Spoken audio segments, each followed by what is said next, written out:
Hello, আসসালামু আলাইকুম সবাইকে। প্রগ্রেসিভ ব্যাফের আর একটা পর্বে আপনাদের সবাইকে স্বাগতম। আমাদের সাথে আছেন আমাদের প্রিয় মুর্শিদ সালিম ভাই, আমাদের গ্রুপের একজন লিডার এবং আমাদের মানে আমাদের শোর নিয়মিত গেস্ট। আমাদের সাথে আছেন ফারুক আব্দুল্লাহকে আপনারা অলরেডি চিনেন, আমাদের লাস্ট কয়েকটা শোতে নিয়মিত আসছেন। ফারুক আব্দুল্লাহ একজন খুব শক্তিমান রাইটার এবং আমাদের শোর কন্ট্রিবিউটর সে। তো আজকে আমরা কথা বলবো আম, আহ, বাংলাদেশে ফার রাইট এবং রেডিকাল রাইটের যে উত্থান হচ্ছে এবং তারা যেই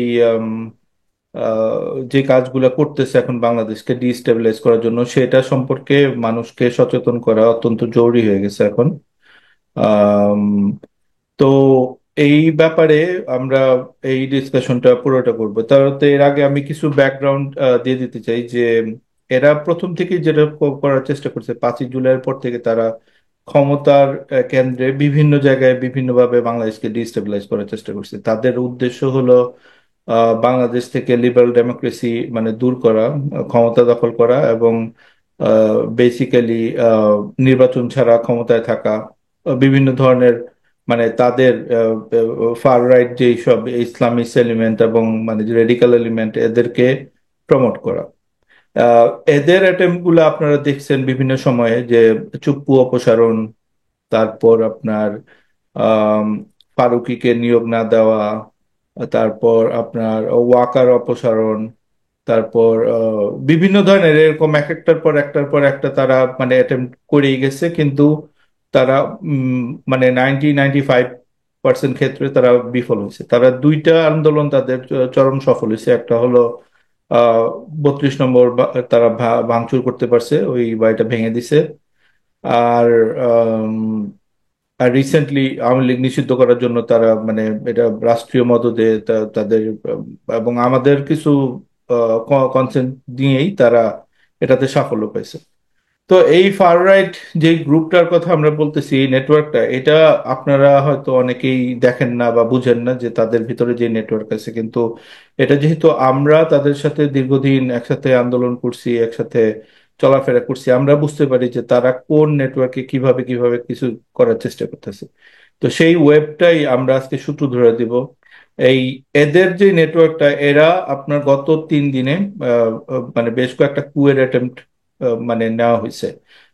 এরা বলতেছে যে ওয়াকার কু করার চেষ্টা করবে। আসলে যেটা হইতেছে যে সেনাপ্রধানের বিরুদ্ধে এরা কিছু সৈনিক দিয়ে তারা স্লোগান দেওয়া, তারপর বিভিন্ন ধরনের মানে ন্যাক্কারজনক প্রাক্তন যে সেনাবাহিনী সদস্য আছে তাদের দিয়ে তারা কিছু একটা কু করার চেষ্টা করতেছে, যে ওয়াকারকে যদি অপসারণ করে তাদের মন মতো মানুষ বসায় তুলে যায়।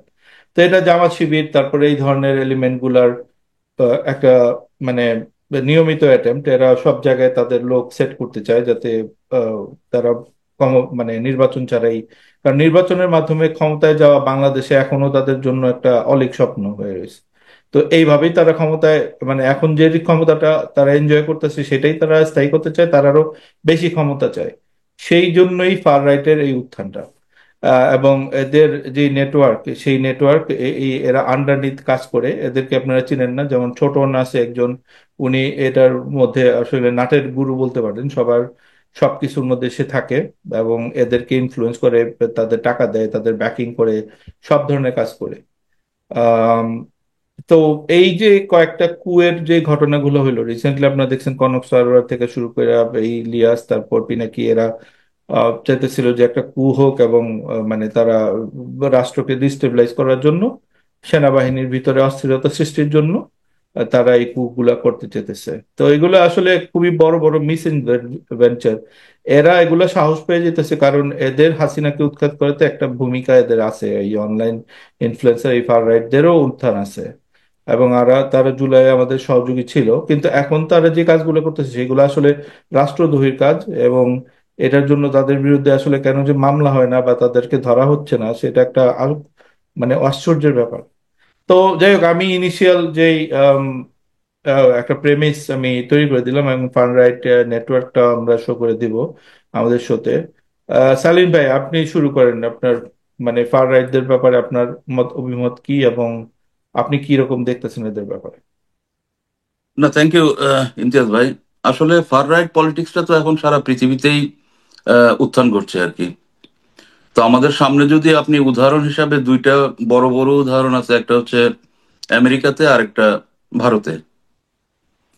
ভারতে যে বিজেপির ফার রাইট রাজনীতির উত্থান বা আমেরিকাতে যে ফার রাইট রাজনীতির উত্থান নরেন্দ্র মোদী এবং ডোনাল্ড ট্রাম্পের নেতৃত্বে, আপনি ফার রাইট রাজনীতির টেন্ডেন্সিটা যদি দেখেন, লিবারেল ডেমোক্রেসিটা হচ্ছে এদের প্রধান শত্রু। লিবারেল ডেমোক্রেটিক ইনস্টিটিউশন গুলো দেখবেন এই ফার রাইট রাজনীতির প্রধান আক্রমণের লক্ষ্যবস্তু। কারণ ডেমোক্রেটিক ইনস্টিটিউশন গুলো যদি ফাংশন করে, তাহলে ফার রাইট এজেন্ডা গুলো সেইভাবে বাস্তবায়ন করা সম্ভব না। আপনি দেখেন, ইন্ডিয়াতেও দেখেন, আপনি মিডিয়াগুলো বিজেপি ক্যাপচার করে নিয়েছে। সেখানকার ব্যুরোক্রেসি বলেন, গত নির্বাচনের সময় আমরা দেখেছি সেখানকার ইলেকশন কমিশন সেটা বলেন। যদিও জুডিশিয়ারিটা এখন পর্যন্ত তেমন ভাবে ক্যাপচার করতে পারে নাই, কিন্তু তাদের চেষ্টা আছে। ইউএসএ তে যদি দেখেন আপনি, ফার রাইটদের সমর্থন নিয়ে ডোনাল্ড ট্রাম্প দুইবার প্রেসিডেন্ট হলো। এখন তারা জুডিশিয়ারির পিছনে কিন্তু তাদের আক্রমণটা সবসময় লাগাতার আছেই। এমনকি রিপাবলিকান পার্টিটাও কিন্তু ট্রাম্পিস্টদের দখলে। মানে ইনস্টিটিউশন গুলো তারা অকার্যকর করে দিবে অথবা দখল করে নেবে। এটা হচ্ছে ফার রাইট, বিশ্বজুড়ে ফার রাইট পলিটিক্স এর যে কৌশল সেটা। তো বাংলাদেশেও সেখান থেকে ব্যতিক্রম কিছু নয়।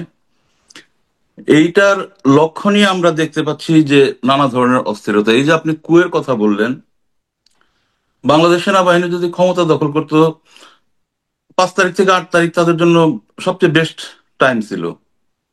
এবং সে সময় খুব জনপ্রিয় দাবিও ছিল এটা অনেকের মধ্যে, যে হুম এই মুহূর্তে দরকার সেনাবাহিনীর সরকার। হুম কিন্তু সেনাবাহিনী তো সেই সময় ক্ষমতা দখল করেনি। এরপরে এখন 9 মাস পরে এসে কেন সেনাবাহিনী ক্ষমতা দখল করবে, তার পিছনে কোনো যুক্তি পাওয়া যায় না। হুম হুম তবে এটা হ্যাঁ, যে এক ধরনের অস্থিরতা তৈরির একটা প্রবণতা সব দিক থেকে আছে। ফার রাইট হুম থেকেও আছে, আপনার পতিত স্বৈরাচারের পক্ষ থেকেও আছে। এখন এই অস্থিরতাটা কারণটা কি, লাভটা কি? অস্থিরতার লাভটা হচ্ছে এটা, যদি নির্বাচনটা বানচাল করা যায়। নির্বাচনটা বানচাল করতে পারলে কি হবে বিষয়টা, আপনার লিবারাল ডেমোক্রেসিটা মুখ থুবড়ে পড়বে বাংলাদেশে। হুম হুম হুম ওই যে কেওয়াস, ওই কেওয়াস থেকে যে যতটুকু সুবিধা নিতে চায়, এটা হচ্ছে মূল বিষয়। এই মূল বিষয়টা যদি আমরা না বুঝি, তাহলে এই যে আপনার ওই ফার রাইট অ্যাক্টিভিস্ট বলেন, আপনার এনসিপি বলেন, বিএনপি বলেন, কারো রাজনীতি আমরা কিন্তু বুঝতে পারবো না। না, সালিম ভাই, এখন এই মিস ভেঞ্চারের কারণটা কি? কারণ হচ্ছে এটাতে তো ওই শেখ হাসিনা ফেরত আসার বা এই পতিত আওয়ামী লীগ ফেরত আসার একটা চান্স তৈরি হয়। যদি তাও না হয়, মানে ইন্ডিয়ার ব্যাকিং এ যেই আওয়ামী লীগ ছিল, সেই ব্যাকিং এ তো একটা দল সবসময় তারা চায় যে তাদের অনুগত একটা দল এখানে থাকুক, এবং বাংলাদেশকে তারা একটা সাবজুগেটেড একটা টেরিটরি বা একটা মানে রাষ্ট্র হিসেবে তারা সবসময় মানে বিবেচনা করে। ঠিক আছে, এটা তাদের রিলিজিও ফ্যাসিস্ট পলিসি থেকে হোক অথবা ভারতের গোটা রাষ্ট্র ব্যবস্থার ইম্পেরিয়ালিস্টিক দৃষ্টিভঙ্গি থেকে হোক, তারা চায় বাংলাদেশকে সাবজুগেট করতে। এরা তো শক্তিশালী হবে তো। এই ফার রাইট যারা আছে, এরাও নিজেদের বলে যে আমরা সবচেয়ে বড় ভারতের বিরুদ্ধে যোদ্ধা। মানে তারা হলো যে তারা যাকে তাকে ভারতীয় দালাল মানে ট্যাগ দেয়, কিন্তু আদতে কি তারা ভারতের হাতটা শক্তিশালী করতেছে না? যদি লেটস সে তারা যদি সফল হয়, তাতে কি হবে? তাতে তো দেশটা ডিস্টেবিলাইজ হলে তো এটা তো ইন্ডিয়ার একদম ডে ওয়ান থেকে প্ল্যান যে দেশকে ডিস্টেবিলাইজ করো, দেন জাস্ট পুশ ইউর মানে এজেন্ডা ইন। ঠিক ঠিক না? না, এইখানে তো আপনার ডায়লেমাটা আপনার বুঝতে হবে যে, ধরেন বাংলাদেশে যদি ইসলামিস্ট ফার রাইটদের উত্থান হয়, তাহলে কার লাভ হয়? ভারতের বিজেপির লাভ হয় না? হ্যাঁ। তো একইভাবে ধরেন, একটা সিনারিও চিন্তা করেন, একটা ইলেকশন হলো, ইলেকশনে বিএনপি একটা লিবারাল ডেমোক্রেটিক পার্টি ক্ষমতায় আসলো, বাংলাদেশ একটা লিবারাল ডেমোক্রেসি হিসেবে অগ্রযাত্রা শুরু করলো। তাতে বাংলাদেশের কার রাজনীতিটা সবচেয়ে বেশি ক্ষতিগ্রস্ত হবে? এই ফার রাইটের রাজনীতিটাই সবচেয়ে বেশি ক্ষতিগ্রস্ত হবে। হুম হুম তার হুম উল্টো যদি এমনটা হয় যে একটা কেওসের মাধ্যমে, আহ, আমি যদি তর্কের খাতিরে ধরেও নেই যে হাসিনা ফেরত আসলো, হাসিনা ফেরত আসলে ফার রাইটদের রাজনীতি আরো শক্তিশালী হবে। হুম হুম তো ফার রাইটদের জন্য বিএনপি আসার চেয়ে হাসিনা বা হাসিনা ধরনের ইন্ডিয়া ব্যাক কেউ আসা তাদের ভবিষ্যৎ রাজনীতির জন্য লাভজনক। হুম হুম কারণ তখন তারা বুঝাতে পারবে যে হাসিনাকে বা ইন্ডিয়া ব্যাক যে পলিটিক্স, সেটাকে মোকাবেলা করার জন্য আমাদের বাইরে আর কেউ নাই।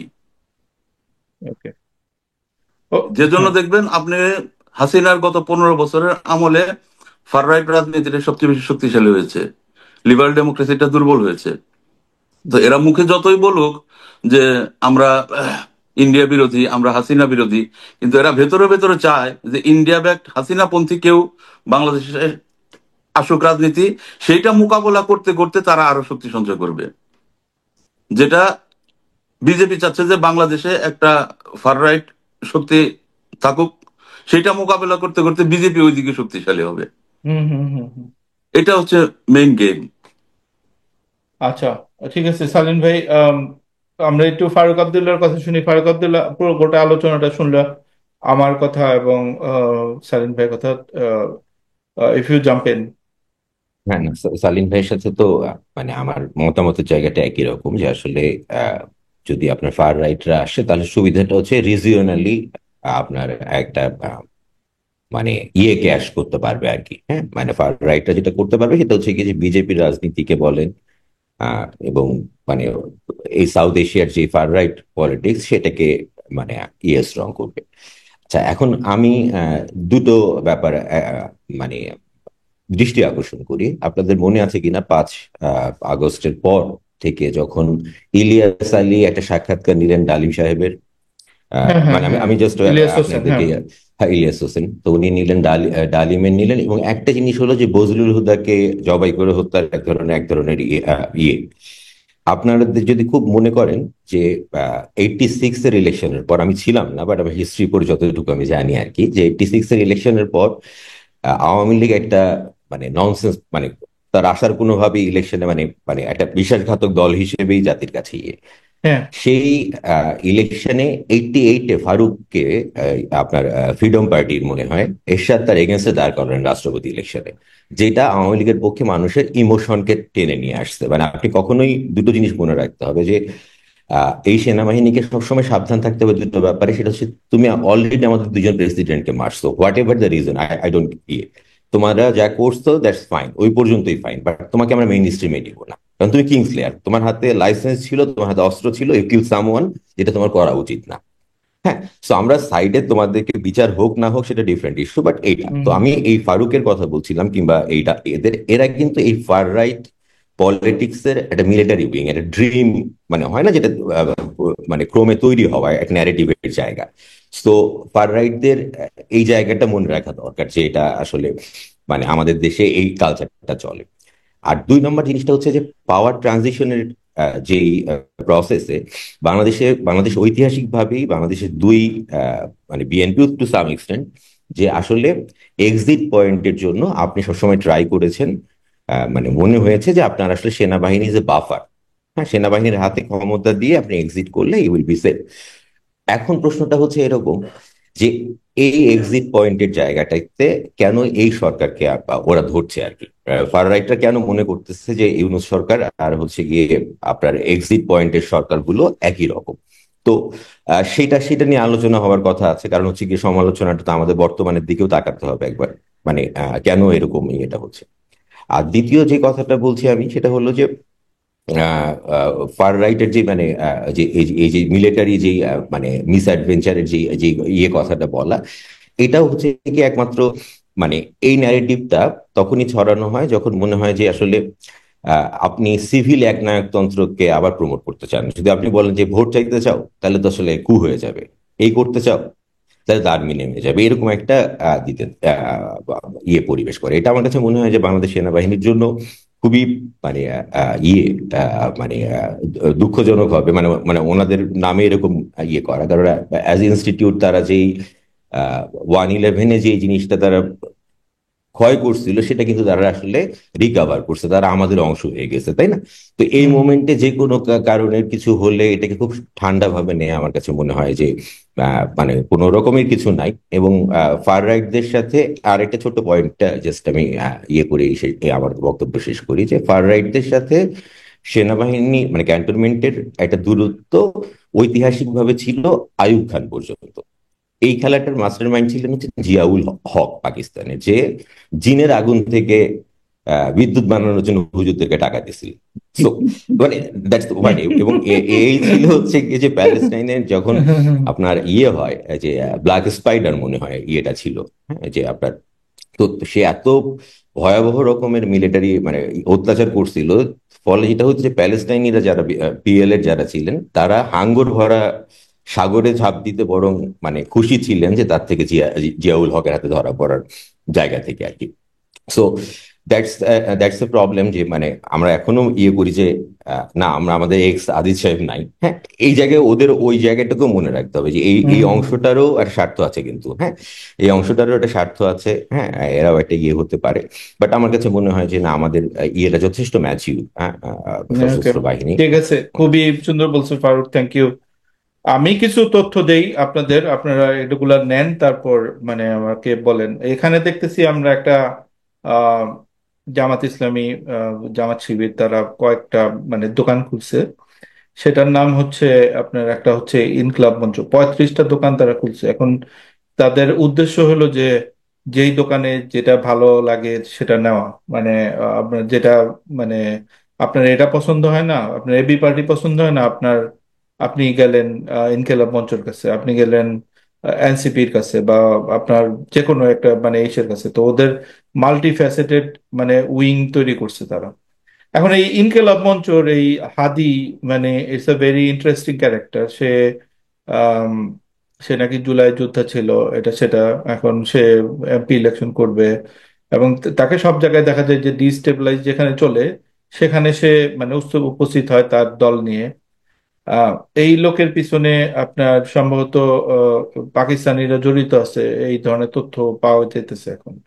আম, তো বাংলাদেশে তো এরকম ইনফ্লুয়েন্স থাকেই, আগে ইন্ডিয়ার ইনফ্লুয়েন্স ছিল, ইন্ডিয়ার ইনফ্লুয়েন্স এখনো আছে। তারপর আবার এখন আবার এরকম পাকিস্তানি ইনফ্লুয়েন্সও মানে চলতেছে এখন। কিছুদিন আগে আপনারা দেখছেন যে পাকিস্তানি হাই কমিশনার একজন হানি ট্র্যাপড হয়ে সে মানে চলে যেতে হয়েছে বাধ্য হয়ে। তো এই ফার রাইটদের মানে যত ধরনের অ্যাটেম্প্ট আছে সেগুলা কিন্তু মানে খুবই ডিস্টার্বিং, এবং আহ, মানে এগুলা বাংলাদেশের জন্য একটা মানে বিপদ সংকেত মানে বলা যায়। কিন্তু কেউই এটার ব্যাপারে সবাই একটু গা ছাড়া, কারণ এই সরকারটা হচ্ছে একটা সবচেয়ে দুর্বলতম একটা সরকার। এদের কোনো কিছুর ব্যাপারে কোনো মানে আগ্রহ নাই তাদের। মানে জ্ঞান আছে কিনা সেটাও সন্দেহ, যে পুরো ব্যাপারটাই চলতেছে মবের উপরে, মবক্রেসির উপরে।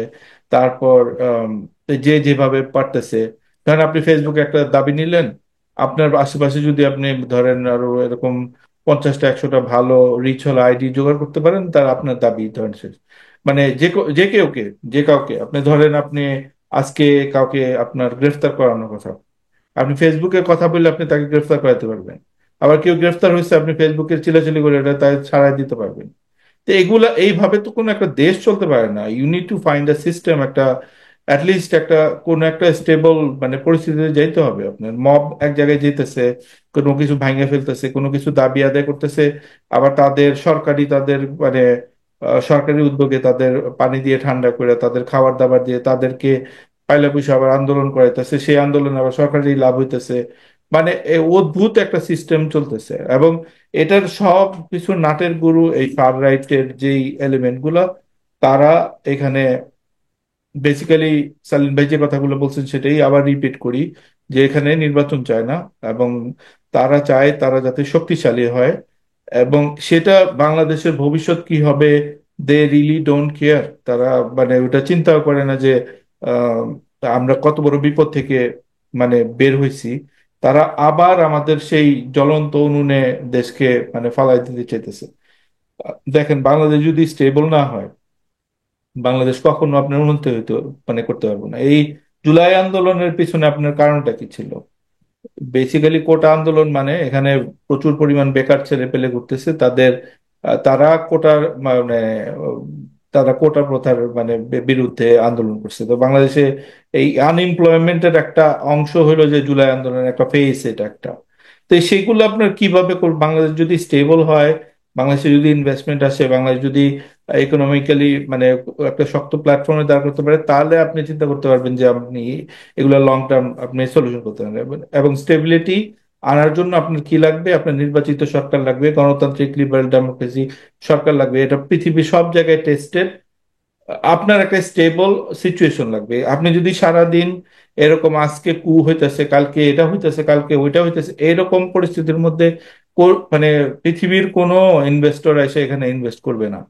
মানে আমি হলে তো করতাম না, যে কেন করব আমি, যে আমার তো কালকে কে আসবে আমি জানি না, এই সরকার কতদিন থাকবে আমি জানি না, তারা মানে কি করবে জানি না। এই সরকার আবার চলতেছে হলো যে সোশ্যাল মিডিয়ার উপরে তারা একটা হাসিনার মতোই 1 টাকার কাজ করে 10 টাকা মানে 100 টাকার জিনিস দেখায়, তারা দেখায় ফেলতেছে, তারা অনেক কিছু করে ফেলতেছে, কারণ তারা দেখতেছে যে সোশ্যাল মিডিয়াতে একটা কিছু বললেই হলো, তাদের অসংখ্য বট আইডি আছে, তাদেরকে পেইড আইডি আছে, সেগুলো দিয়ে একটা কথা ছড়াইলে হলো। সোশ্যাল মিডিয়া যদি ওই ন্যারেটিভটা কন্ট্রোল করা যায় তাহলে পুরো দেশ ঠান্ডা।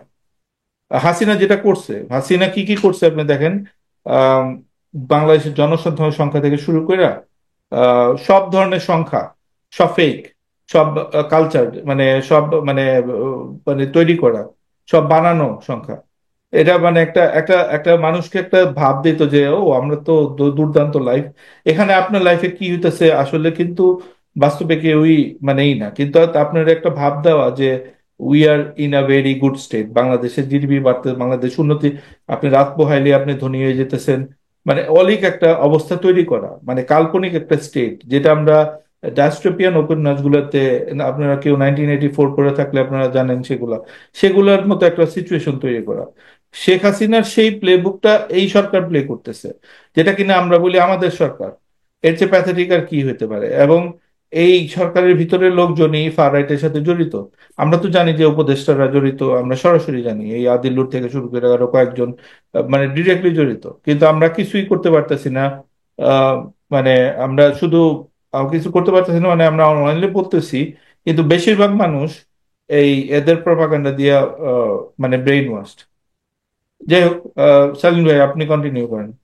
না, এখানে আসলে ব্যক্তি নিয়ে যদি কথা বলেন, ব্যক্তি নিয়ে কথা বলে তো আসলে কোনো রেজাল্ট আমরা পাবো না। এই যে যেমন ধরলেন যে এতগুলো দোকান, এটা আপনি দেখেন ইন্ডিয়ার, আপনি আরএসএস এর কতগুলো দোকান। ইভেন আমি আপনাকে একটা উদাহরণ দিই। আপনার ত্রিপুরা যখন বাংলাদেশ হাই কমিশনে অ্যাটাক হলো, যে সংগঠনটা অ্যাটাক করেছে সেটা অ্যাটাকের মনে হয় 1 দিন না 2 দিন আগে সংগঠনটা তৈরি করে নেওয়া হয়েছে আর কি। হুম হুম। তো এটা এটা এটা সব জায়গাতে আছে। মুদ্রা কথা হচ্ছে আপনার যে ফার রাইট পলিটিক্সটা বাংলাদেশে থাকবে, আপনি আহ, এদেরকে ভ্যানিশ করে দিতে পারবেন না। কিন্তু আপনার এদের মোকাবেলা করতে হলে আপনাকে লিবারেল ডেমোক্রেসি শক্তিশালী করতে হবে। লিবারেল ডেমোক্রেসি শক্তিশালী করার জন্য যারা নিজেদেরকে লিবারেল ডেমোক্রেট, মধ্যপন্থী দল বা গণতন্ত্রে বিশ্বাস করে যেসব রাজনৈতিক শক্তি, তাদেরকে সামনে আসতে হবে, তাদের রাজনীতিটাকে শক্তিশালী করতে হবে। এছাড়া আপনার অন্য কোনো পথ নেই। আপনি যতই ফার রাইটদের আপনি সমালোচনা করেন, আইডেন্টিফাই করেন, বা আহ, এটা করতে হবে, এটা করতে হবে, কিন্তু লিবারেল ডেমোক্রেসি যদি শক্তিশালী না হয়, তাহলে আপনি এই ফার রাইটের উত্থান কখনোই ঠেকাতে পারবেন না। এটা না, লিবারেল এটা কোনোভাবেই তো সম্ভব না। চিকেন আর এগ সিচুয়েশন হয়ে গেল না। আপনি লিবারেল ডেমোক্রেসি এত হলে তো একটা দলকে আপনি নির্বাচিত হয়ে আসবে, আর নির্বাচন হইতে হবে, ওদের মেইন না টার্গেট এখন, তো না নির্বাচন না আপনার করা। না না ওইটাই তো। এখন যারা নির্বাচনের রাজনীতি করতে চায়, হ্যাঁ। তাদেরকে তো সেই রাজনীতিটা করতে হবে। এখন যারা নির্বাচনের রাজনীতি করতে চায়, তাদের মধ্যেই কেউ কেউ যদি আবার নির্বাচন ছাড়া ক্ষমতায় থাকতে চায়, তাহলে তো হলো না। আপনার কারা এরা? সমস্যাটা হয়ে মানে গেছে আপনি কি? জাস্ট ভাষা ভাষা না বলে আপনি এদের নামটা হ্যাঁ বলেন। হ্যাঁ, সমস্যাটা হয়ে গেছে কি, যেমন আওয়ামী লীগ তো নাই, হুম হুম এবং অনেকে বলে যে আওয়ামী লীগ ফিরে আসবে। আমি অন্তপক্ষে গ্যারান্টি দিয়ে লিখতে পারি যে আগামী অন্তপক্ষে 10-15 বছরের মধ্যে আওয়ামী লীগ বাংলাদেশের রাজনীতি ফিরতে পারবে না। হুম হুম। এটা সম্ভব না, কারণ এর আগের বার আওয়ামী লীগ যখন গেল, সে 15ই আগস্টের একটা সিম্প্যাথি নিয়ে সে ফিরে আসতে পারছিল, হুম তার হুম ওইটা একটা পলিটিক্যাল ক্যাপিটাল ছিল। আর হুম এইবার সে 2000 মানুষ খুন করে একটা পলিটিক্যাল ব্যাগেজ কাজে নিয়ে এসে গেছে। তো আগের বার তার 21 বছর লাগলে আমরা যদি বড় ধরনের কোনো হঠকারিতা না করি, এইবার আমার মনে হয় না সে আর রাজনীতি কখনোই ফিরতে পারবে, কারণ এই ব্যাগেজ নিয়ে ফেরা সম্ভব না। আপনি হুম জামাতের কথা ধরেন, 71-এর ব্যাগেজ সে 53 বছরে এখনো সে কাজের থেকে নামাইতে পারে নাই। হুম যত বড় শক্তিশালী হোক, যত ক্যাডার ভিত্তিক পলিটিক্স করুক, সে নির্বাচনে গেলে 10টা 20টার বেশি আসন পায় না, দশ হুম হুম পার্সেন্টের বেশি ভোট পায় না। হ্যাঁ হ্যাঁ তো আওয়ামী লীগেরও সেই অবস্থা। কিন্তু আওয়ামী লীগের জুজুর এই ভয়টা সমাজে রাখা হবে, রাজনীতিতে রাখা হবে, এই ভয়টা কাজে লাগিয়ে ফার রাইটরা রাজনীতি করবে। এখন যারা লিবারেল ডেমোক্রেসি বলে যে আমি লিবারেল ডেমোক্রেসি নির্বাচনের রাজনীতি করতে চাই, মধ্যপন্থী রাজনীতি করতে চাই, তাদের দায়িত্ব হলো তাদের নিজেদের রাজনীতিটাকে শক্তিশালী করা। কারণ আওয়ামী লীগের অনুপস্থিতিতে বিএনপি আছে একমাত্র দল, বড় দল হিসাবে, আরো ছোট ছোট বামপন্থী কিছু দল আছে, আরো ছোট ছোট দলগুলো আছে। এখন আমাদের প্রত্যাশা ছিল অভ্যুত্থানের ছাত্র নেতৃত্ব যে রাজনৈতিক শক্তিটা তৈরি করছে তাদের প্রতি। আমি প্রথম থেকেই যেটা বলেছিলাম যে ছাত্রদের সরকারে যাওয়াটা একটা বড় ভুল, তাদের উচিত ছিল রাজপথে থাকা। তাহলে কি হতো, সবাই মিলে আমরা সরকারের যত রকমের দোষ ত্রুটি আছে, এই যে আপনি যে বললেন যে সরকার এটা করতেছে না, এটা করতেছে না, এটা করতেছে না, এইগুলো আমরা সবাই মিলে তখন ট্যাকেল দিতে পারতাম। কিন্তু ছাত্ররা যেহেতু সরকারে চলে গেছে, তারা একটা ক্ষমতার পক্ষ হয়ে গেছে। আরে ভাই, এটা তো রাজনীতি, ক্ষমতার খেলা। আপনি যতই মুখে ভালো ভালো কথা বলেন, শেষ পর্যন্ত রাজনীতি হচ্ছে ক্ষমতার খেলা। এখন অভ্যুত্থানের নেতৃত্ব ছাত্ররা যখন একটা ক্ষমতার পক্ষে চলে যায়, তখন সেখানে লিবারাল ডেমোক্রেসির মধ্যে বিভেদ আসাটা অবশ্যম্ভাবী, এটা হবারই ছিল। এখন দেখেন ন্যারেটিভটা কেমন হচ্ছে। যেমন একটা কথা শাহিন আমি ভাই, বলি। আপনি একটু ইন্টারাপ্ট করি এখানে। এই ছাত্রগুলা, এরা তো আপনার দিন দিন এত অজনপ্রিয় হইতেছে। আপনি আজকে দেখবেন যে এই যে বন্দর মাসুদ, হান্নান মাসুদ, তার সে দুইজন মানে 1 কোটি টাকা চাঁদাবাজি করতে গেছে, সেটা নিয়ে ধরা খাইতে খাইছে, তাকে থানা থেকে মানে বের করতে গেছে। তারপর সার্জিস আলম, তার আজকে দেখলাম একটা সার্ফেস হয়েছে সে কিভাবে এই জুলাইয়ের আগে দিয়েও সে আওয়ামী লীগের বিশাল বিশাল গলা কাঁপানো বক্তব্য করতেছে। মানে তার বক্তব্য কিছু কম্পাইলেশন দেখলাম। এর মধ্যে আপনার নাহিদ আজকে বলতেছে যে স্থানীয় সরকার নির্বাচন চায়, এর আগে তারা মানে এগুলা তো সবই গেম। মানে এই ফার রাইটের সাথে এই এলিমেন্ট গুলোই তো আছে। ইভেন আপনি দেখেন এই হাসনাত আব্দুল্লাহ, তারপরে এই সার্জিস, এরা কিন্তু ফার রাইট এলিমেন্ট। যদিও আমাদের নেটওয়ার্কের মধ্যে আমরা তাদের নাম নেই নেই, কিন্তু দে আর ডুইং হোয়াট এভার দে আর, মানে তাদের বস যেগুলো বলে সেগুলাই তারা করে। তারা এনসিপি কে ভাঙা দেওয়ার জন্য অলরেডি এটার ঘোষণা এসে পড়ছে। পিনাকি ভট্টাচার্য তার ভিডিওতে বলছে যে এনসিপি কে ভাঙা দিবে। তো এই ছাত্রগুলা তো মানে এত দ্রুত এত অজনপ্রিয় হইলো কেন? মানে এদের তো এখন আমি অহরহ মানুষকে দেখি তাদের গালাগালি করতে, এবং মানে এবং রিসেন্টলি আমার মনে হয়েছে তারা আরো আরো দ্রুত অজনপ্রিয় হবে, কারণ তারা দুর্নীতি দুর্নীতি এগুলো সব তাদের বের হয়ে আসতেছে। তা আপনি এখন এদেরকে, এখানে এরা হ্যাঁ, সরকারে যাক আর না যাক, they had this kind of thing মানে ইন দেম। উম, জয় উম, সার্জি না সালাম, না, তার তো এখানে আমি সেই একটু বলি। ব্যাগেজ গুলো ছিল। হ্যাঁ, হ্যাঁ আমি একটু বলি, সেটা হচ্ছে আপনি হয়তো এলিমেন্টটা একটু হার্শ শব্দ, আমি বলবো যে টেন্ডেন্সি আছে আর কি। হুম হুম এখন বাংলাদেশের রাজনীতিটা এখন খুবই ফ্লুইড সিচুয়েশনে আছে। মানুষ কোন দিকে যাবে এইটা নিয়ে তারা দ্বিধাদ্বন্দ্বের মধ্যে আছে। তো এক এক সময় যখন যে জিনিসটা শক্তিশালী দেখা যায়, মানুষ সেই দিকে ঝুঁকতে থাকে। হুম হুম এই ফ্লুইড সিচুয়েশনে এইভাবে হয়তো একজন যদি দেখে যে ফার রাইটরা আমার এজেন্ডাটা বাস্তবায়ন করতেছে, সে ফার রাইটের দিকে যাবে। একজন যদি দেখে যে লিবারাল ডেমোক্রেসি আমার এজেন্ডা বাস্তবায়ন করবে, সে লিবারাল ডেমোক্রেসির দিকে যাবে। তো এই টেন্ডেন্সি গুলো আপনার সমাজের মধ্যে এখন আছে, এগুলো ক্রিয়াশীল। এখন এই জন্য আমি বললাম যে আপনি যদি লিবারাল ডেমোক্রেসি যদি শক্তিশালী ভাবে সমাজের যে বর্তমান চাহিদাগুলো, রাজনীতির যে চাহিদাগুলো বিভিন্ন সেকশনে, সেগুলো যদি ডেমোক্রেটিক্যালি অ্যাড্রেস করতে না পারে, তাহলে আপনি ফার রাইটের উত্থান কোনোভাবেই ঠেকাতে পারবেন না।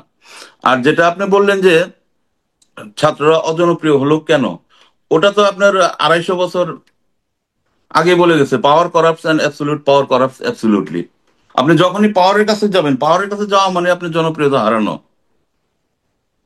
আপনি তখন কিছু না কিছু দুর্নীতিতে আপনি সচেতন ভাবে হোক আর অনিচ্ছাকৃতভাবে হোক, আপনি সেখানে জড়িয়ে যাবেনই। আর এদের বয়স কম, তারপর এদের কোনো না, সেটা তো সবাই করে।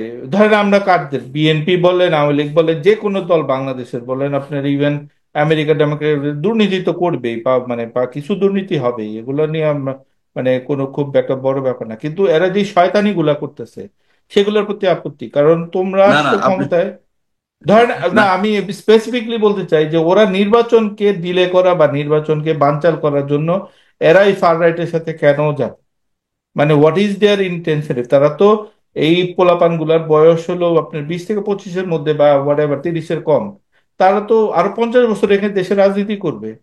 তো তুমি না সেটা প্রথম তো 3 বছরের প্রথম 6 মাসের মধ্যে তুমি নির্বাচনের বাইরে তুমি রাজনীতি করতে, তোমাদের দিয়ে কি আশা করবে? মানে কে তোমারে মানে তুমি কি মনে করো এগুলো ভুলে যাবে মানুষ? মানে ইতিহাস সেগুলো ভুলবে কেউ? তোমরা যেই শয়তানি গুলা করতেছো এগুলা কেউ বুঝতেছে না?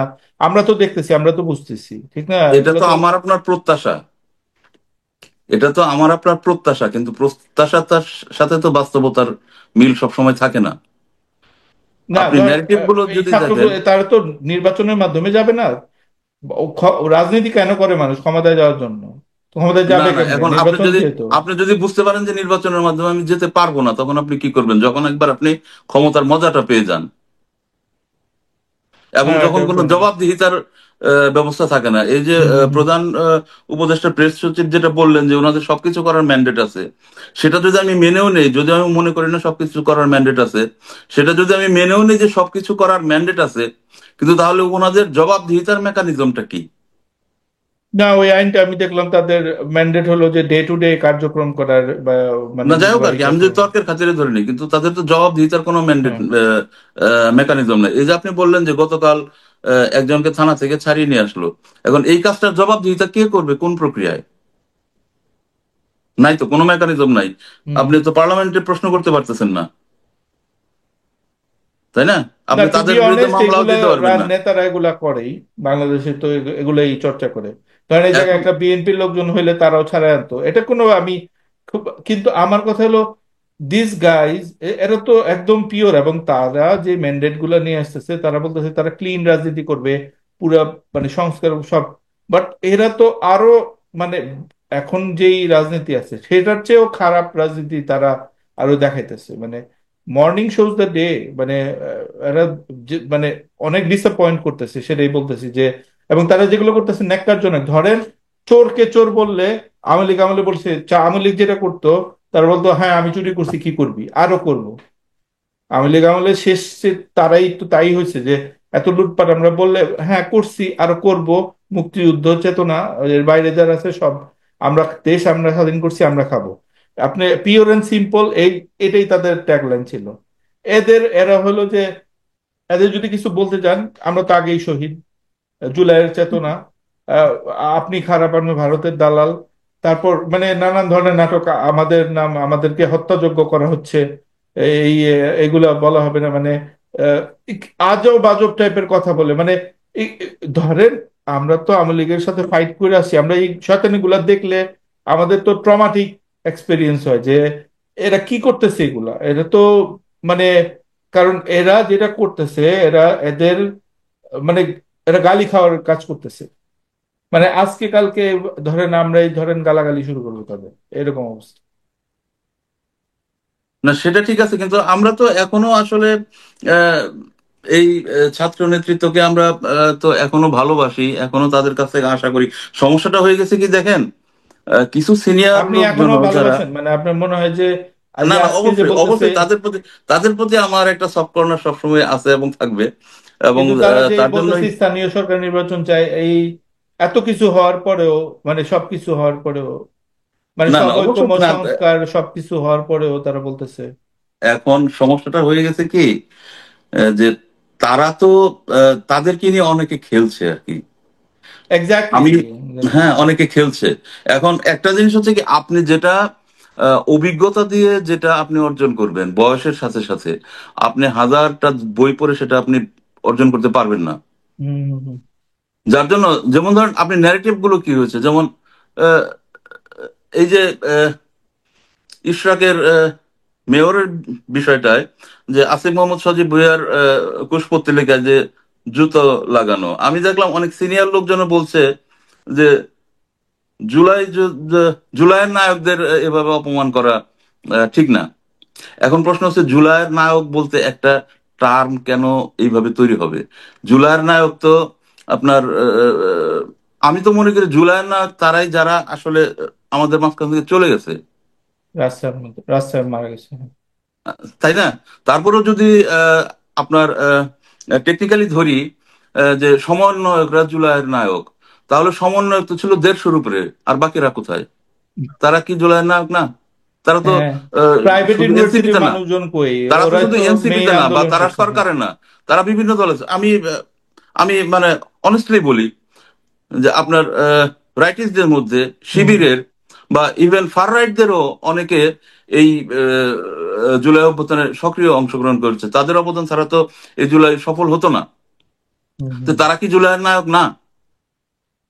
হুম হুম। তারপর ধরেন এই এই অভ্যুত্থানটা যদি আপনি অ্যানালাইসিস করেন, এই অভ্যুত্থানের একটা বৈশিষ্ট্য, এক দফা দাবির মেয়াদ ছিল মাত্র একদিন।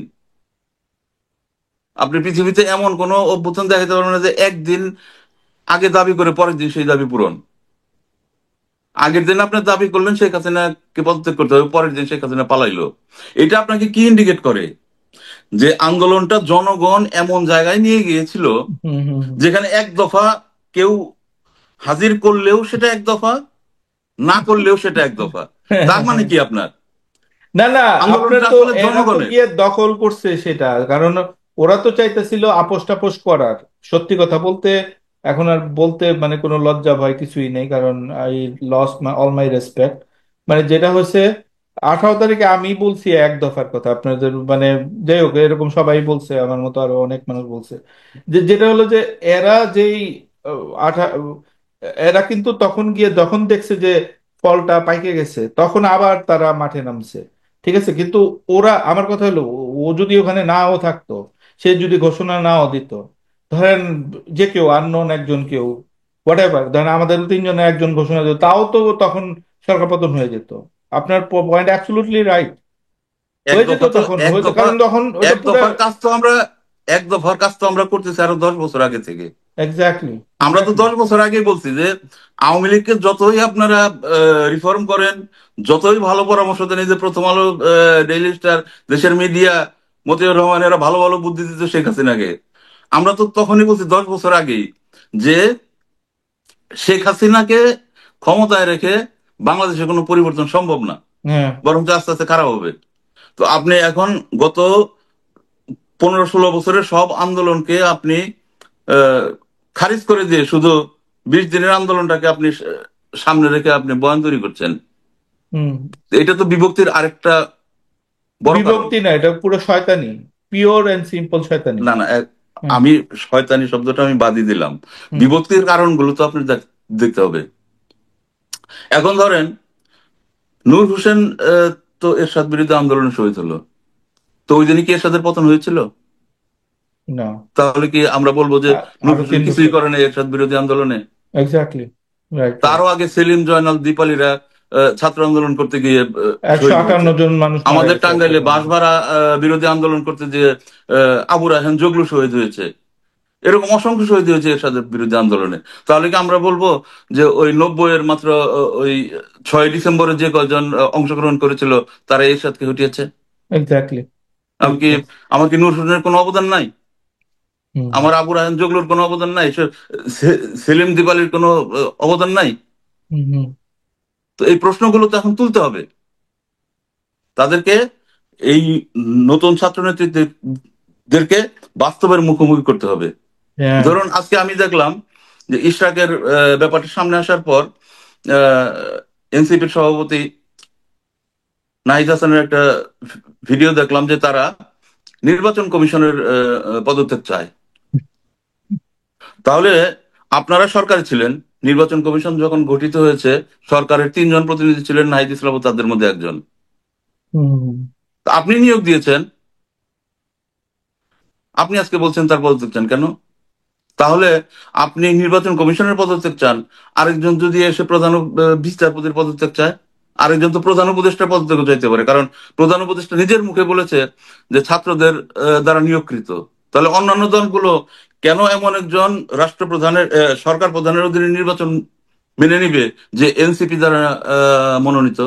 এক্স্যাক্টলি। তো হ্যাঁ, আপনাকে তো যে কোনো একটা সেটা যুক্তির কিন্তু মধ্যে মুখে আসতে হবে। বলছেও, বিএনপি বলছে যে তারা 3 মাসের জন্য তত্ত্বাবধায়ক সরকার চায়, তারা এই তো সরকারের বিশ্বাস। আমাদের দরকার এখন এই যে আপনার অল্প বয়সী ছাত্র উপদেষ্টা, ছাত্র নেতৃত্ব যারা আছেন, তাদেরকে এইসব প্রশ্নের মুখোমুখি করা। আমি আশা করি তারা এই ধরনের প্রশ্নের মুখোমুখি হলে তারা নিজেদেরকে আরো শানিত করতে পারবেন। শালীন এবং ভাই, সরি টু হ্যাঁ, সে, আমি আপনার সাথে একটু এই জায়গায় ডিসএগ্রি করি।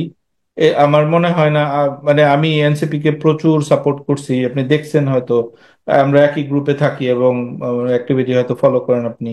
আপনি দেখছেন আমি কিভাবে তাদেরকে প্রোটেক্ট করছি বা এই করছি, কিন্তু আই রিয়েলি লস্ট। আমার মনে হয় না যে তারা এখান থেকে কোনো ব্যাক করতে পারবে, যেভাবে তারা ইশরাকের একটা মেয়র পদে যাবে, সে তো নির্বাচিত, মানে সে যেভাবে, এরপর তাকে তাকে ক্ষমতায়, দেখেন এইগুলো পিওর প্রিন্সিপাল, এগুলো তো আমরা হাইড করতে, কোনোভাবেই হাইড করতে পারবো না। সেটা হলো যে ইশরাক যদি ঢাকার মেয়র হয়, ওদের হাতে ক্ষমতা কমে যাবে এবং তারা একটা ওখানে, তারা যা যা করতে চাইতেছে সেট আপ টেট আপ, সেগুলো তারা করতে পারবে না। সেটার জন্য যত ধরনের নাটক এখন একদম মুখোমুখি সংঘর্ষের পরিস্থিতিতে চলে যেতেছে। নির্বাচন কমিশন কেন তারা ই করবে? পিওর এন্ড সিম্পল, সে হয়তো একটু বিএনপি ঘেঁষা, ঠিক আছে, এই জন্য তার পদত্যাগ করায় দিবে, যেটা তারা করছে কুয়েটের ভিসি আন্দোলনে। তা আমরা কি এগুলো আমরা চোখে দেখি না? আমরা আমরা আমরা এতই ডাম, আমরা এতই ডাম যে তোমরা এগুলা করবা, তোমরা এগুলো মানে আমরা দেখতেই থাকবো, দেখতেই থাকবো, এবং তোমাদের, কারণ তোমরা জুলাই আন্দোলন করছো, তোমরা নেতা বইলা তোমাদের কোনো কথা আমরা বলবো না, এটা তো হইতে পারে না। তো আমি এটা মনে করি, যাই হোক, এই আমরা একটু ফারুক আব্দুল্লাহকে বলতে, ফারুক আব্দুল্লাহ আমাদের হয়তো কোনো ডিফারেন্ট টেক থাকবে তার। ফারুক আব্দুল্লাহ, তুমি বলো। অবশ্যই শুনি, ফারুক ভাইয়ের কথা শুনি। হ্যাঁ। না, আমি সালিম ভাই যেটা মানে বলছেন তার সাথে মোটা থেকে আমি একমত যে আসলে এই বয়সে ছেলেদের প্রতি তো একটা স্নেহ কাজ করে, মানে এই জেনারেশনটার প্রতি ওই জায়গা থেকে ভাইয়ার তো আরো বেশি করে, হ্যাঁ। তো কিন্তু আমার জন্য জিনিস যেটা খুব ইম্পর্টেন্ট, আমি ভাইয়াকে মানে সালিম ভাইয়ের সাথে ঠিক ইয়ে না, মানে মিউচুয়ালি এক্সক্লুসিভ না, বাট আওয়ামী লীগ যে বলছিলাম না যে 21 বছর ক্ষমতায় ছিল না, আওয়ামী লীগ কখনো ক্ষমতা থেকে দূরে ছিল না ওই 21 বছরও, জিয়ার সময়টা বাদ দিয়ে। হ্যাঁ, এরশাদের সাথে তার ভালো ডিল ছিল। সো 54-র আগে থেকে আওয়ামী লীগ এমন একটা দল যে দল তখন ক্ষমতা থেকে কখনোই দূরে ছিল না। আইয়ুব খান থেকে শুরু করে ইস্কান্দার মির্জা থেকে শুরু করে হোয়াট এভার, আপনারা যদি ইতিহাস দেখেন, আওয়ামী লীগ সবসময় ক্ষমতার সাথে নেগোশিয়েট করা একটা দল তাদের থাকে। হম। এবং এই অলওয়েজ নেগোসিয়েশন, নির্বাচনে যায় তারা, এবং হ্যাঁ, এবং এটা তো এই তাদের। নেগোসিয়েশন পাওয়ারটা তাদের এখনো আছে ব্যুরোক্রেসির, মানে ওই ইয়েতে। সো ওই ভয়টা যদিও কেউ ইয়েতে বলে, ওই বাস্তবতাটা তৈরি করা যাবে না। মানে যে কোনো কিছুই, মানে একটা সময় তো আমি নিজেই, একটা সময় ছিল 2004-05-এর দিকে, যে মানে আমি খুব মানে ইনসাল্টেড ফিল করতাম বিএনপির আচরণে, যে 70 জন এমপি চলে গেছে, তুমি জনগণকে আমলে নাও, তুমি কেন ঢাকা শহর বন্ধ করবা? দ্যাট ওয়াজ মানে ওই বয়সে আমার ইয়ে ছিল আর কি।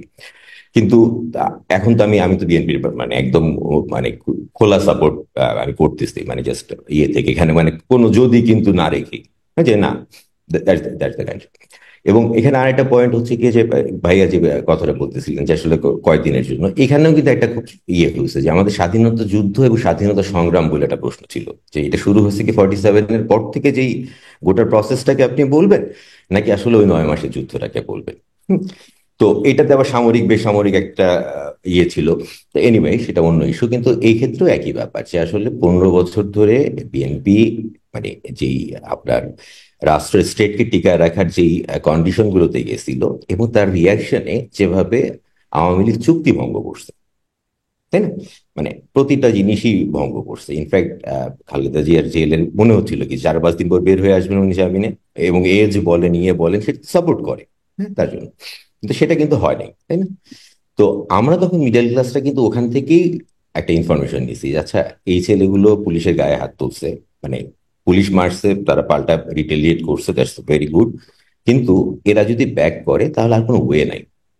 এবং আমরা যারা ঢাকাই মিডল ক্লাস যারা ইয়ে ছিলাম, তারাই আন্দোলনটাকে আমরা জানি যে বাপ, তোমাদের ফেরার কোনো রাস্তা নাই। হ্যাঁ। তো আমরা হ্যাঁ। তো ডেসপারেট হয়েছিলাম আর কি, যেটা পলিটিক্যাল পার্টির সাথে আমরা ওইভাবে হইনি, বাট এই ছেলেগুলোর সাথে আমরা হয়েছিলাম।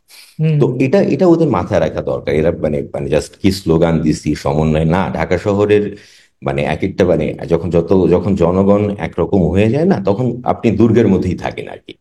হুম। মানে এই জিনিসটা ওদের মাথায় রাখা উচিত, এবং ওরা ওই জিনিসটা খুব মিস করে আর কি। মানে ওরা তো আসলে কম বয়স, কম, এবং ওদের সাথে আমার আসলে মানে হয় না যে যোগাযোগ গুলো আমাদের কখনো হয় না ওই জেনারেশনের ছেলেদের সাথে, আমি ওইভাবে চিনি না। কিন্তু ওদের ওই ওই শ্রদ্ধার ব্যাপারটা মনে রাখতে হবে, যে 15 বছর তোমাদেরকে যেই বক্তব্য শিখিয়েছে, মানে দেখেন আপনাকে ছোট্ট আমি একটা মানে এটাকে বলা যেতে পারে ইনার্শিয়া অফ হিস্ট্রি। মানে আপনি যখন কোনো কিছু তৈরি করতে চান, এটা আমি পিয়াস করিমের কাছে শুনছিলাম। পিয়াস করিম বলতেছিলেন যে 72 এর যেই ইয়ে ছিল, টেক্সট বই ছিল, সেই টেক্সট বই রিপ্রিন্ট করা হয়েছিল। তার কারণটা ছিল এরকম: তার আগের সিলেবাসে ছিল কায়েদে আজম আলী জিন্নার একটা গল্প, যে জিন্না ফেরত আসতেছেন, শীত, গুজরাটের শীত, তো সেই শীতে সে শাল পরে আসতেছেন। এখন এই সময় এক পাগলকে দেখতেছেন, নগ্ন পাগল, তার গায়ে কাপড় নাই, তো সে তার শাল খুলে দিয়ে দিছে। এখন বাংলাদেশের পার্সপেক্টিভে এই গল্প লিখতে গিয়ে লুঙ্গি বানায় ফেলছে। হুম, আপনার শেখ মুজিব লুঙ্গি পরে যাচ্ছিলেন, এবং তিনি জাস্ট এটা খুলে দিয়ে দিয়েছেন। এখন এই মোমেন্টে that's also a good sacrifice, no issue. কিন্তু যেহেতু আপনাদের দাঁড়ায় গেছে, হ্যাঁ, যে জাতির পিতা কি কারণে এটা করবে, সো ওরা বই সাথে সাথে আটকায় দিয়ে আবার নতুন করে লেখা হয়েছে। সো দ্যাটস হোয়াট, মানে অ্যাকচুয়ালি জিনিসগুলো এরা যখন ক্ষমতায় এই সচিবালয় টচিবালয় এটা যাইতে কি যে না করা বাস্তব? হচ্ছিল। এটা কি বাস্তব বাস্তব, ঘটনা? বাস্তব হ্যাঁ, ঘটনা। আপনারা খোঁজ করলে এটা করতে পারেন। মানে পিয়াস করিম আমার মানে খুব পছন্দ মানুষ, হ্যাঁ। এবং উনি কখনো মানে হয় না যে ভেগ এগুলো করেন না, হ্যাঁ। আচ্ছা। এবং মানে করেন নাই আর কি, হ্যাঁ, ওনার মৃত্যুর আগ পর্যন্ত আর কি। তো যাই হোক, হ্যাঁ, তো দ্যাটস মানে আমাদের এখানে ঘটনাটা ঘটে এরকম, যে আমাদের গল্প বলার মানে ছেলেদেরকে ওই জন্যই বলতেছিলাম যে তোমাকে তো আমি নাকচ করতে পারি এইভাবে, যে তুমি যখন কোটা আন্দোলনে যাচ্ছ, তখন আমার কিন্তু একটা একদম খুব স্পেসিফিক কথা ছিল, যে তুমি কি বলতেছো যে মেধার হাতে বন্দুক আর কোটার হাতে বন্দুক কি ডিফারেন্টলি আচরণ করবে? এইটার কিন্তু মীমাংসা ওরা আমাকে দেয়নি এখনো, বুঝলেন? কিন্তু আমরা কিন্তু বলতেছিলাম যে না, তোমাদেরকে আমরা কেয়ার করি, তোমরা আমাদের ছেলে। তো আমরা ওই জায়গায় দিচ্ছি। এখন তোমাদের ন্যারেটিভ তৈরির সময় তোমরা ইনক্লুসিভনেস নাও, হ্যাঁ, ওই পর্যন্ত ঠিক আছে। যেমন আমি ওই সময় বারবারই যখন সংবিধান নিয়ে আমি এবি পার্টি কিংবা অন্যান্যদের ওদের সাথেও আমার কথা মানে যোগাযোগ তো হয়ে যায় তখন সেই সময়টা, হ্যাঁ। এবং সেই সময় কিন্তু আমি খুব এনজয় করছি ওনাদেরকে, হ্যাঁ। মানে আমি ঠিক এখন এটা জানি না, বাট আমি ওখানে বারবারই বলতেছিলাম যে দরকার হলে মানে আমেরিকার সেকেন্ড অ্যামেন্ডমেন্ট এবং ক্যাসেল ডক্ট্রিন বাংলাদেশে থাকা উচিত। কারণ হচ্ছে কি, যে মানে এই পুলিশ এই যে কোনো মুহূর্তে এসে পাগল হয়ে উঠতে পারে, হ্যাঁ। মানে জনগণের তো প্রোটেকশনের একটা জায়গা থাকা উচিত অলরেডি, মানে খুব শোনায়। এনিওয়ে, কিন্তু জিনিসগুলো ওই রকম ছিল। কিন্তু আমরা ওই জায়গা থেকে বের হয়ে এসে এখন যে জায়গায় আসছি, সেই জায়গায় এসে আমাদের কথা হচ্ছে যে ম্যাচিউরিটিটা লাগবে।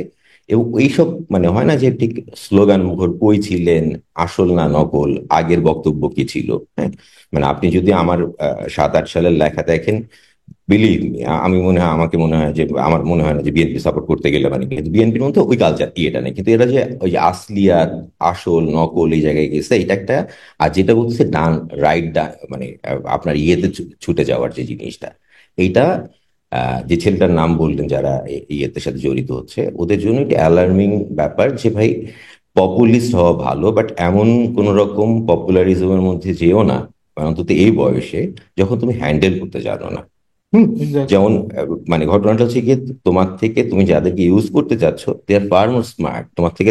মানে তাহের এই ট্রাই তো করছিলেন না, হ্যাঁ, তাহের তো এই ট্রাই হ্যাঁ, হ্যাঁ, করছিলেন হ্যাঁ। যে মানে না, ওইটাই, একজন ওরা তো জানে না হিস্ট্রিটা। প্লাস যে তুমি দেখো এই যে মানে কেন এগুলা বলি, সেনাবাহিনীর প্রধানের সাথে দেখা করলো, ও একটা কি একটা বলছে পার্সোনালি হোয়াট এভার, সে তার একটা, সেটারে তারা ওই গোপন কথা না, সে তারা বলেছে এটা নিয়ে একটা disturb. What kind of nonsense is this? তোমার সাথে কথা বলছে একজন, তুমি এটা পার্সোনাল, তুমি ওইটারে বলতে পারো যে ওরকম একটা, যে না আমি এরকম একটা শুনছি হোয়াট এভার, ঠিক আছে, তুমি ওইটারে একটা ইস্যু বানাইলা। ডু ইউ থিঙ্ক পৃথিবীর কেউ ওর সাথে বৈশা মিটিং এ কেউ একটা মানে কথা বলবো? মানে যেই তুমি যেই, এটা তো একটা পার্সোনাল ইসের ব্যাপার, যে এটা সবার মানে প্রাইভেট টকের মধ্যে মানুষ বিভিন্ন ধরনের, তুমি প্রাইভেট টকের জিনিস সব তুমি তুলে আনতেছো, এবং এটা করতেছো বাংলাদেশের একটা সর্বোচ্চ ক্ষমতাধর একটা লোকের সাথে তুমি এটা করতেছো। ডু ইউ থিঙ্ক কেউ এটার ফরগিভ করবে? ওর না, ওর ওর হতে পারে। কপালে প্রচন্ড খারাপই আছে। আমি সরি টু সে, এই ছেলেটারে আমি খুবই পছন্দ করি, না এবং না, আমার কাছে মনে মানে হয় যে এগুলা ঠিক হয়ে এগুলা যাবে। এগুলা নন সেন্সিক্যাল এগুলা। এখন এখন এটা তো লুকানোর কিছু নাই, আড়াল করার কিছু নাই, তারা পিনাকির হাতে পড়ছে, তারা ওই ছোটন গ্যাং এর হাতে পড়ছে, তাই তারা টিস্যু পেপারের মতো ইউজ হইতেছে। না না, আর ওদেরকে ওরা মনে বুঝতে হবে। করতেছে ওরা অনেক বুদ্ধিমান, ওদের সেই 100,000 লাইক এটা সেটা, মানে পৃথিবী উল্টায় ফেলবে, আসলে কিছুই না। মানে তারা বেসিক নর্ম গুলো তারা ঠিক করতে পারতেছে না। করতে পারে ওর ভাই। ওরা মনে আমি করতেছে মানে দেখো রাজনীতি কিন্তু তারা ডিফাইন করে, তারা কোনো কিছু বানায় আনে নাই এখন যে আমি একটা করে একদম নতুন প্রোডাক্ট এনে পড়ছি এরকম। You are not the new one, মানে ওরা কি একটা অবাস্তব স্বপ্নের মধ্যে আছে। এটা খুবই মানে অদ্ভুত ব্যাপার। যাই হোক, প্লিজ কন্টিনিউ।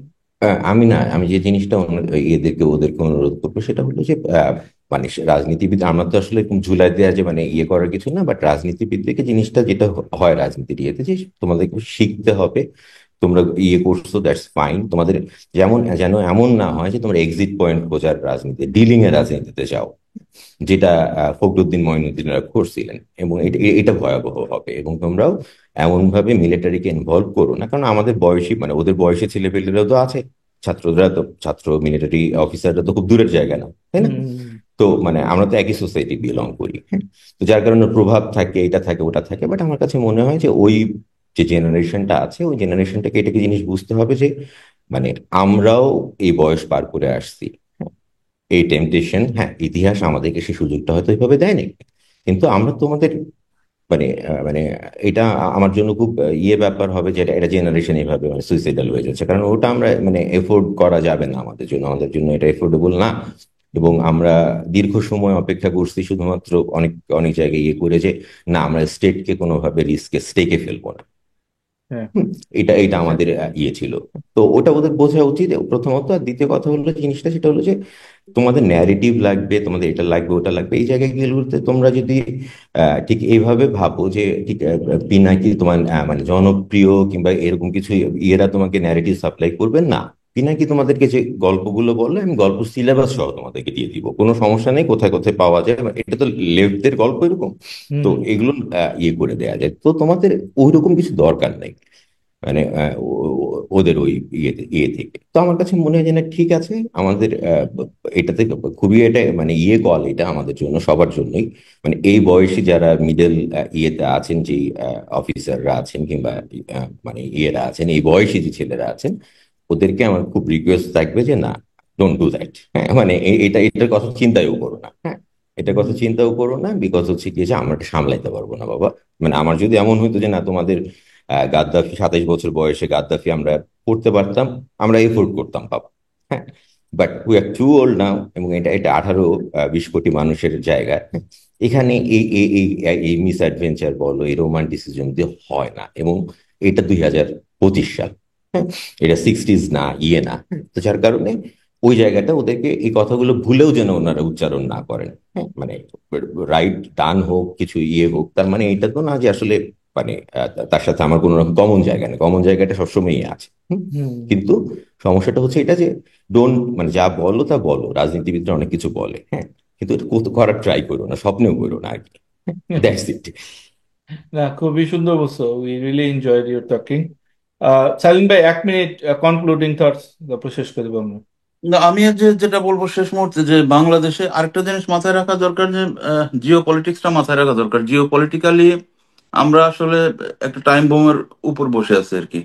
হুম হুম বাংলাদেশ ছোট্ট দেশ, এত ছোট দেশে 18 কোটি মানুষ, মানে কেমন আহ, ছোট দেশ। ধরেন বাংলাদেশের সব মানুষ যদি আমেরিকার একটা স্টেটে আনে, 50টা স্টেটের মধ্যে একটা ছোট স্টেটে আনে, ধরেন উইসকনসিন, তাও উইসকনসিনের জনসংখ্যার ঘনত্ব বাংলাদেশের জনসংখ্যার ঘনত্ব সমান হবে না। হুম হুম হুম হুম এই হচ্ছে আমাদের সিচুয়েশন। এবং জিও পলিটিক্যালি যে টাইম বোমের উপর আমরা বসে আছি, এখানে আমাদের প্রত্যেকটা স্টেপ নিতে হবে ক্যালকুলেটিভ, এবং অত্যন্ত ধীর স্থির সূক্ষ্ম চিন্তা দিয়ে, গভীর অভিজ্ঞতার মাধ্যমে। তো সেইখানে এই ধরনের অ্যাডভেঞ্চারে যারা যায় বা যেতে চায়, তাদেরকে আমি অনুরোধ করব যে যদি জনগণের কথা চিন্তা করে রাজনীতি করেন, তাহলে আরো ঠান্ডা মাথায় রাজনীতি করেন, জনগণের ইস্যুগুলো নিয়ে রাজনীতি করেন, আরেকজনের দাবার গুটি হিসেবে নিজে ব্যবহৃত হবেন না। হুম হুম হুম। সেটা ব্যবহৃত হলে আপনি নিজে যেমন ক্ষতিগ্রস্ত হবেন, তার চেয়ে বেশি ক্ষতিগ্রস্ত হবে বাংলাদেশের মানুষ। এই বিষয়টা মাথায় রেখে যদি সবাই রাজনীতি করে, দেশের মানুষের কথা মাথায় রেখে যদি সবাই রাজনীতি করে, আশা করি তাহলে আমরা সঠিক পথে এগোতে পারবো। এর বেশি আর কিছু বলার নাই। ওকে, ধন্যবাদ সালিম ভাই। ফারুক আব্দুল্লাহ, চমৎকার আজকে আলোচনা হলো, অনেক মানে থ্যাংক ইন্টারেস্টিং ইউ। ইন্টারেস্টিং কথা আমরা শুনলাম। দর্শকরা আপনারা শুনলেন, ফার রাইটদের অ্যাক্টিভিটি সম্পর্কে জানলেন, তাদের নেটওয়ার্ক, এটা সম্পর্কে একটা আইডিয়া দেওয়ার চেষ্টা করলাম। কারণ এগুলোর আমরা যারা রাজনীতির খবর রাখি আপনারা জানি, আপনারা হয়তো সারফেসে অনেক কিছু দেখেন না, অনেক কিছু বুঝেন না, আপনারা মনে করেন এরা ঠিক বলতেছে, বাট এরা আসলে খুবই গভীর একটা ষড়যন্ত্র এবং চক্রান্তের সাথে জড়িত, যেটা সামনেই মানে উন্মোচিত হবে, যেগুলো আমরা দেখতেছি বলতেছি, কিন্তু এটা মানুষের কাছে, মানে সাধারণ মানুষের কাছে এখনো অ্যাম্পলিফাইড হয়নি। আশা করি দ্রুত অ্যাম্পলিফাইড হবে। আমরা এই উদ্যোগগুলো নেওয়া শুরু করছি, আশা করি সব জায়গায় ছড়া যাবে এই যে ব্যাপারগুলো। আপনাদের যদি কোনো কোয়েশ্চেন থাকে আমাদের কমেন্ট বক্সে জানান। আর সবাইকে ধন্যবাদ। আমরা কি টপিকে কথা বলতে যা দেখতে চান সেটাও জানান। ধন্যবাদ।